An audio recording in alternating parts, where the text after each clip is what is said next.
Magic വേൾഡിലേക്ക് സ്വാഗതം. നിങ്ങളെല്ലാവരും സുഖമായിരിക്കുന്നുവെന്ന് കരുതുന്നു. ഇന്ന് നമ്മളിവിടെ തയ്യാറാക്കാൻ പോകുന്നത് ഒരു വെജിറ്റബിൾ ബർഗറാണ്. അതെങ്ങനെയാണ് തയ്യാറാക്കുന്നതെന്ന് നമുക്ക് നോക്കാം.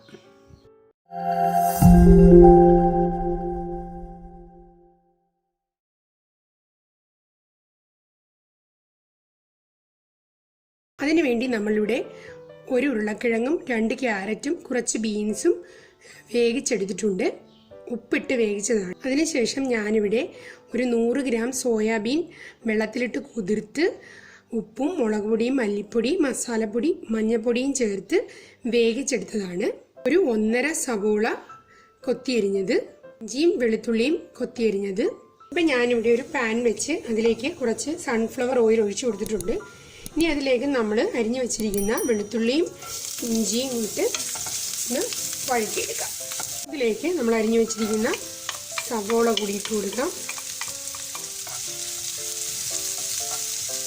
ഇതിലേക്ക് അല്പം ഉപ്പിട്ട് കൊടുക്കാം.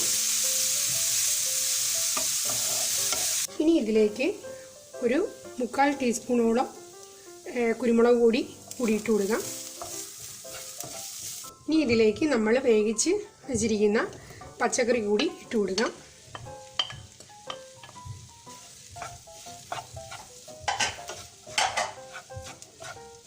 ഇപ്പം നമ്മുടെ പച്ചക്കറി എല്ലാം ഇവിടെ തയ്യാറായിട്ടുണ്ട്. ഇനി നമുക്ക് തീ ഓഫ് ചെയ്ത് ഇത് നമുക്കൊരു ഫോർക്ക് ഉപയോഗിച്ച് നല്ലതുപോലെ ഒന്ന് പൊടിച്ചെടുക്കാം. ഞാനിവിടെ നമ്മുടെ പച്ചക്കറി എല്ലാം നല്ലതുപോലെ ഉടച്ചെടുത്തിട്ടുണ്ട്.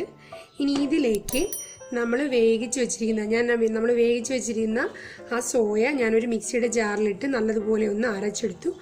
അതുകൂടിയിട്ട് നമുക്കിതൊന്ന് മിക്സ് ചെയ്തെടുക്കാം. ഇത് എല്ലാ പച്ചക്കറിയും സോയാബീനും ചേർത്ത് ഇളക്കിയെടുത്തതാണ്. ഇനി ഇതിലേക്ക് നമുക്കൊരു 4 ടേബിൾ സ്പൂൺ ഇതുപോലത്തെ ബ്രെഡ് പൊടിച്ചത് കൂടിയിട്ട് നല്ലതുപോലെ ഇളക്കിയെടുക്കാം. നമുക്ക് ഇത് ഉരുട്ടി ബർഗറിൻ്റെ അതേ ഷേപ്പിലാക്കി ഞാനിവിടെ 2 മുട്ട എടുത്ത് ബീറ്റ് ചെയ്ത് വെച്ചിട്ടുണ്ട്. അതിലേക്ക് മുക്കി നമുക്ക് ബ്രെഡ് പൊടിയും മുക്കി എടുക്കാം.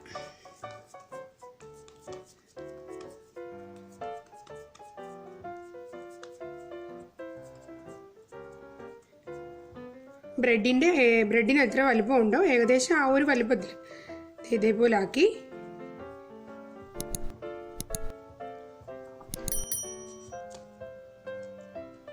മുട്ടയിൽ മുക്കി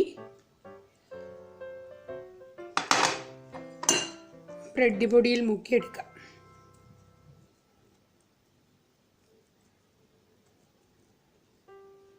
ഇതേപോലെ നമ്മളിത് മുട്ടയിൽ മുക്കി ബ്രെഡ് പൊടിയിലിട്ട് മുക്കുമ്പോൾ ബ്രെഡ് പൊടി പൊതിഞ്ഞെടുക്കുമ്പോൾ നമ്മളൊരു ചെറിയൊരു സപ്പോർട്ട് കൊടുക്കണം. ആ ബ്രെഡ് പൊടി നല്ലതുപോലെ ആ ഇതിലേക്ക് പിടിക്കാൻ വേണ്ടിയിട്ട് ഇതുപോലെ 2 കൈ വെച്ച് നമ്മൾ നല്ലപോലെ ഒരു സപ്പോർട്ട് കൊടുക്കണം. എങ്കിലേ ആ ബ്രെഡ് പൊടി നല്ലതുപോലെ അതിൽ പിടിച്ച് ഇരിക്കത്തുള്ളൂ. അപ്പം ഞാനിവിടെ ഇതെല്ലാം മുട്ടയിൽ മുക്കി ബ്രെഡിൽ മുക്കി എടുത്തതാണ്. ഇനി നമുക്കിത് എണ്ണയിലിട്ട് വറുത്തെടുക്കാം. ഇപ്പം ഞാനിവിടെ ഒരു പാൻ വെച്ച് കുറച്ച് എണ്ണ ഒഴിച്ച് അതിലേക്ക് ഒരു നുള്ള് മഞ്ഞൾപ്പൊടി ഇട്ട് കൊടുത്തിട്ടുണ്ട്. ആ മഞ്ഞൾപ്പൊടി ഇട്ട് കൊടുത്തത് നമ്മുടെ ബർഗർ വറുത്തെടുക്കുമ്പോൾ ആ ബർഗറിൻ്റെ ഒരു കളറ് കിട്ടാൻ വേണ്ടിയിട്ടാണ്. ഇപ്പം നമ്മുടെ എണ്ണ ഇവിടെ ചൂടായി.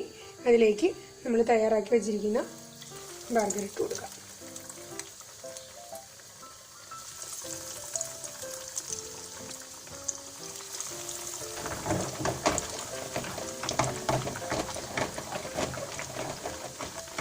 ഈ ഒരു പരുവത്തിന് മതി, നല്ലതുപോലെ മൂത്തിട്ടിട്ട് ഇനി നമുക്കിത് എണ്ണയിൽ നിന്ന് കോരാം.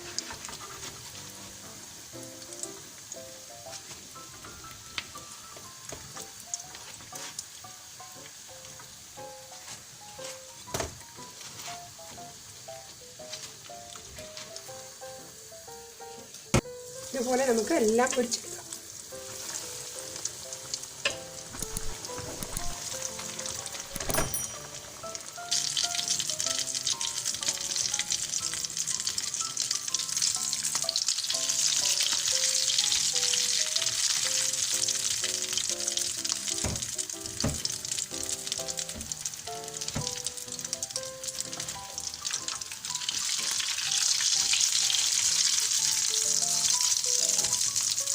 ഇപ്പം ഞാൻ ഇതെല്ലാം ഇവിടെ വറുത്തെടുത്തിട്ടുണ്ട്.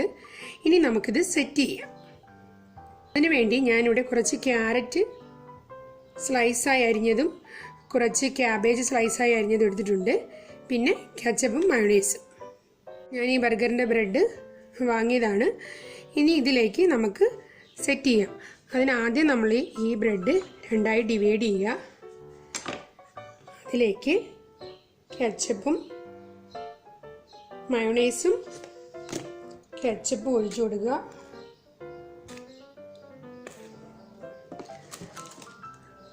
ഇതിലേക്ക് കുറച്ച് നമ്മൾ തയ്യാറാക്കി വെച്ചിരിക്കുന്ന കുറച്ച് പച്ചക്കറിയും അതിലേക്ക് നമ്മൾ തയ്യാറാക്കി വെച്ചിരിക്കുന്ന വെജിറ്റബിൾ ഇതേപോലെ സെറ്റ് ചെയ്യുക. അപ്പം നമ്മളുടെ വെജിറ്റബിൾ കൊണ്ടുള്ള ബർഗർ ഇവിടെ റെഡി ആയിട്ടുണ്ട്. നല്ല ടേസ്റ്റാണ് ഇത് കഴിക്കാൻ. പച്ചക്കറികൾ ഇഷ്ടമില്ലാത്തവർക്ക് പോലും ഇഷ്ടപ്പെടുന്ന രീതിയിലാണ് ഞാനിത് തയ്യാറാക്കിയിരിക്കുന്നത്. നിങ്ങളെല്ലാവരും ഇത് ട്രൈ ചെയ്ത് നോക്കണം. നിങ്ങളുടെ അഭിപ്രായങ്ങൾ കമൻറ്റ് ബോക്സിൽ അറിയിക്കണം. അതുപോലെ തന്നെ ലൈക്ക് ചെയ്യാനും ഷെയർ ചെയ്യാനും, നിങ്ങൾ ആദ്യമായാണ് എൻ്റെ വീഡിയോ കാണുന്നതെങ്കിൽ സബ്സ്ക്രൈബ് ചെയ്യാനും അതിൻ്റെ തൊട്ടടുത്ത് കാണുന്ന ആ കുഞ്ഞു മണിയിൽ ഒന്ന് പ്രസ് ചെയ്യാനും മറന്നു പോകരുത്. അപ്പോൾ അടുത്ത വീഡിയോയിൽ വീണ്ടും കാണാം. Tata, bye bye.